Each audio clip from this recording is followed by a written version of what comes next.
something that I thought about because I've been watching these cult videos is that I'm becoming very sold on the idea of archetypes in the human psyche. Mm-hmm.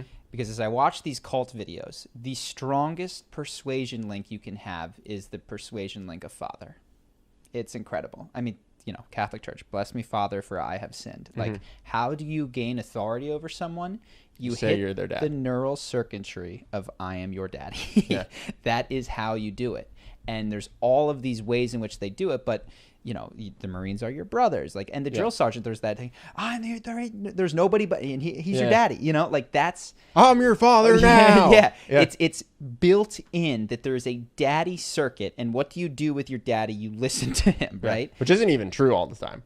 It's just hardwired into the human psyche, and organizations have realized this. Yeah. That in order to get compliance, be the father. Do you think it is wired into the psyche? Absolutely. So you think dads that have completely Our disobedient Father kids... who art in heaven. No, I'm just saying you think that they create that somehow? That have disobedient kids? Yeah. Oh, no, I think that there are... archetypes is not to say that everyone's is going to play out the same way. It's that there is... The role of father is an incredibly important one in the human psyche. Like, who is this leading male figure? Now, you will have strong emotions towards him that often tend towards deference, but over the course of one's life and particular genetics could go in all the different directions that we see. Got it. But you will, I mean, they don't say our cousin who aren't, it just it doesn't do it. It doesn't come up anywhere. And so I see that. And then, this idea of being a man, I needed to know what it was to be a man as something that's an archetypal thing that we have in our head. It's like, okay, I am a man. What do I need to be in order to be a man? Yeah. I couldn't look at people. I couldn't learn what it's like to be a plumber. I need to know what it's like to be Yeah, you don't man. feel like a man just because you have a penis and you hit puberty. Yes. That's not enough to check the box of like, I'm a man. Mm-hmm. People even, I mean, this is a little bit of a tangent, but even on dating profiles, women will say, like, I'm looking for a real man. Like if you're not ready to step up and have kids or whatever it is, like that, I'm looking for a real man, right? Like as if not wanting that makes you not a real man. It's just something that people use descriptively, positively or threateningly negatively to say you're lacking it. Well, it's not in a bad way, but I think take these archetypes. This is where the most powerful persuasion occurs. So, you go to these, for good or bad. I went to Choice Center. I talked about, you would go to, what was the one that you went to? Landmark. They very much try to push the narrative of family. Very, these are your brothers and your sisters on this. Like, they're trying to persuade you by hitting those same things. The person on Tinder who's telling you what a real man is trying to tap into that circuitry. And what everybody wants to do is they realize that there's a slot for a man that men are driven towards, and what they want to do is put their own definition of what it is. Yeah. We realize there's a slot for daddy. Who's going to be the daddy, right? I want it to be your drill instructor. I want it to be your priest. I want it to be your cult leader. Yeah, right? Interesting. And so that there's these things that we're driven towards, and it's a cultural societal fight to see what's going to be in that slot. It's a way to control people, basically. Yes, it's perhaps the strongest way to control people.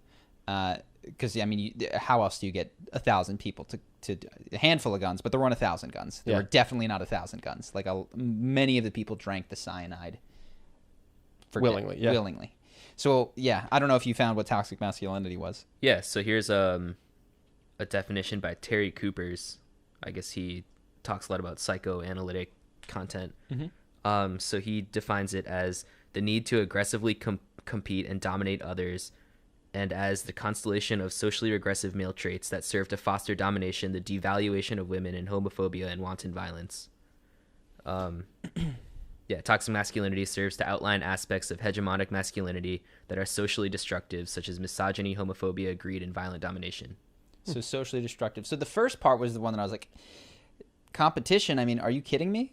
Our most beloved athletes are the ones who we love for their... It's Michael Jordan, who is insane. What I took from that is degrading women and what was the other thing? And homophobia. Yep. Those seemed like the repeated words. Sure. Well, the other thing, and I just think it's interesting, wanton violence is like, what about UFC? Is that wanton violence at that level? I'm sure someone would describe that as toxic masculinity. Well, this is what I ran when you into. volunteer to punch each other in the face. That could be toxic. I think this is a difficulty of every, perhaps a definition in the world, but I'm looking at sociopaths and narcissists. And, a sociopath is someone who doesn't care about other people's feelings.